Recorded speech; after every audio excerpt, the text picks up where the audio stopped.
Hello everyone and welcome to Upstarters on Technique Fire, a platform dedicated to showcasing promising tech startups and innovators. Today, we are thrilled to feature three exceptional students from the University of Lagos, Nigeria. Together, they have developed a very vital solution called VitalAid, an AI-powered emergency response platform that is poised to make a significant impact in our lives. That is, it is meant to save lives. The dedication and talent have already earned them 3 hackathon wins. After the break, we will meet Lydia, Ladipo, and Emmanuel. Stay with us.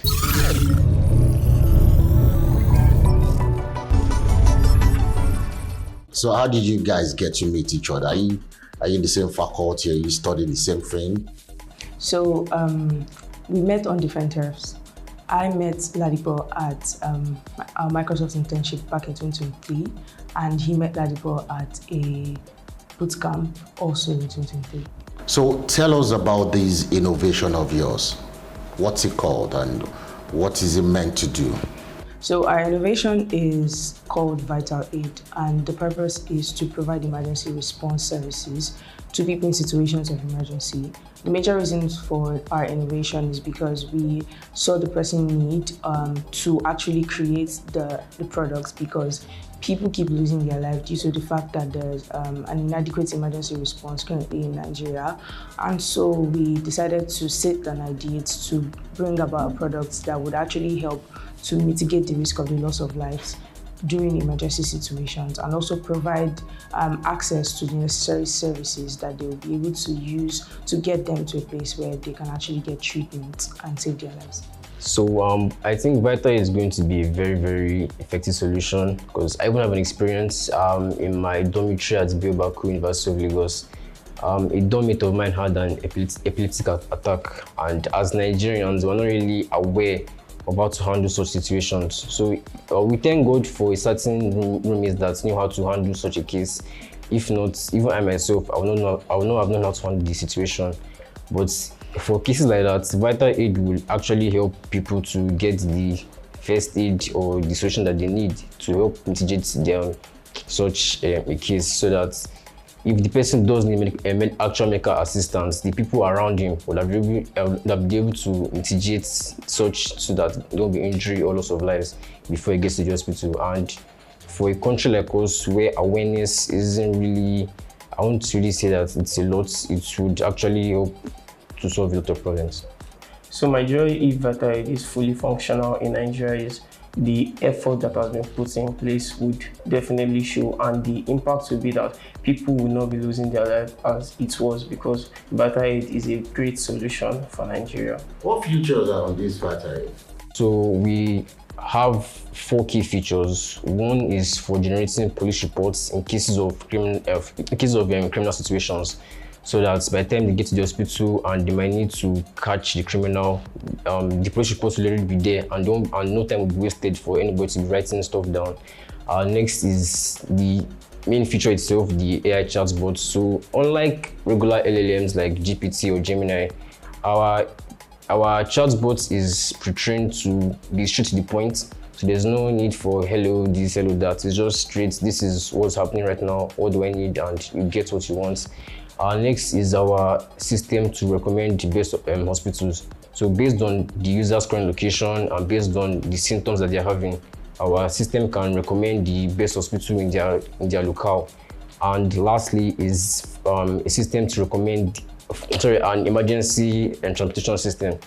So the plan is to have government's backing, stuff like this, but for now we kind of want to have people kind of contribute to the project. So if there are people around who are using VitalAid as well, they can offer their cars or offer themselves to help quickly get the victim to whichever nearest hospitals around. So those 4 key features are what's on VitalAid right now. So what level is that application of yours now? Where is it now? Has it been achieved?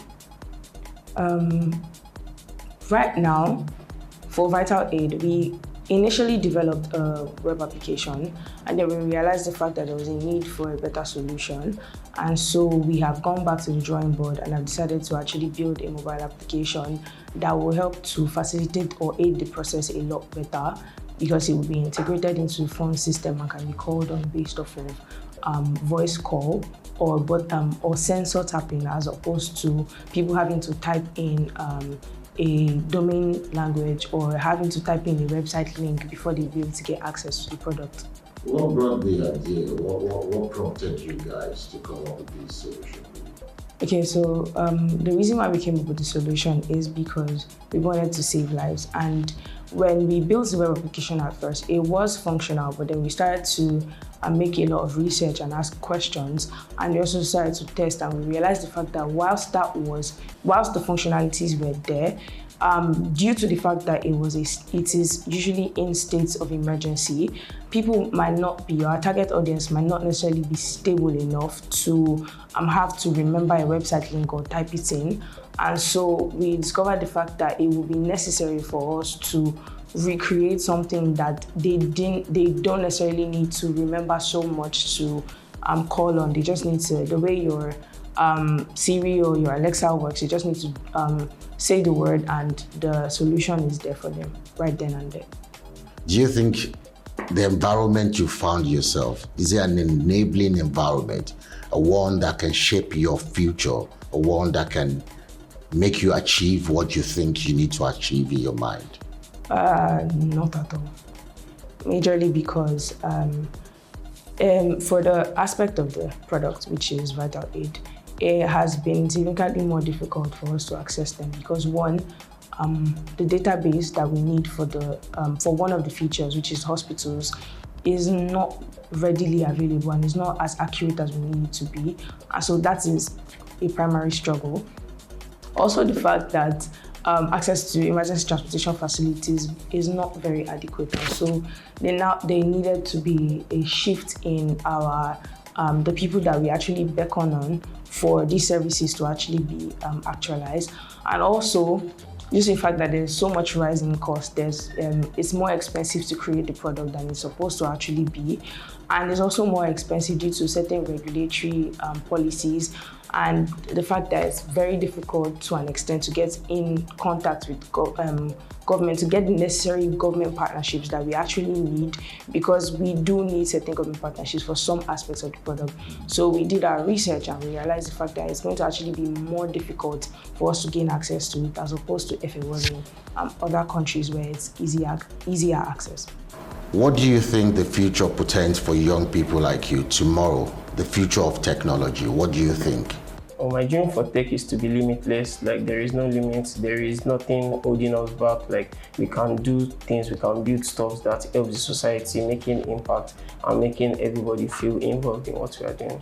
I genuinely hope that the government facilitates technology a lot more. You know, it's one thing to actually do programs, and that's great, but there's so much more that's actually needed in the tech space to encourage very young minds, to ensure that people who are in grassroots levels actually get information about tech, because there is still a margin in the reach that these programs, for the ones that are organized, there's still a margin in their reach. So because there's a margin in their reach, there's a lot of people who do not know about these things, and there's only a specific group of people that know. And so I genuinely hope that the government can do a lot more, and in fact, not just the government, but tech and private organizations can do a lot more to actually get the word across to those in grassroots level, and not just get the word across to them, but provide them with the necessary amenities and resources for them to actually do the proper learning that's needed and actually bridge that gap. So, speaking for yourselves now, what do you want? Do you have a plea out there? Do you have a word out there? Do you have a message to someone? Okay, so we have messages. The first message is that for every person out there who's struggling to find their path, personally, I genuinely truly understand how big of a struggle it might be. That for you to know that there is always a headway. I might not have necessarily found the headway that I want, but there's still a headway and there's still hope. And then I'm going to say that my team and I are actually open to sponsorships. We're open to partnerships because we mentioned something about we needing to collaborate with the government to make certain features a reality. We are open to jobs as well for people who are looking forward to build tech products, because more than just what we are building, we're actually a team that is multifaceted. He's a front-end developer and he's a backend developer. I'm a product designer and a project manager. So we are the full package in terms of building products that you actually need. We also have the necessary people for the spaces that need to be filled. So we are open to roles, job roles, internship roles, and also being hired by clients that want to build certain products for themselves. And we're open to mentorship as well. Okay. Lydia, thank you very much for joining us on Upstarters. Emmanuel, thank you very much for joining us. Ladipo, thank you very much for joining us. May the future be bright for you guys. Really appreciate you coming on the program.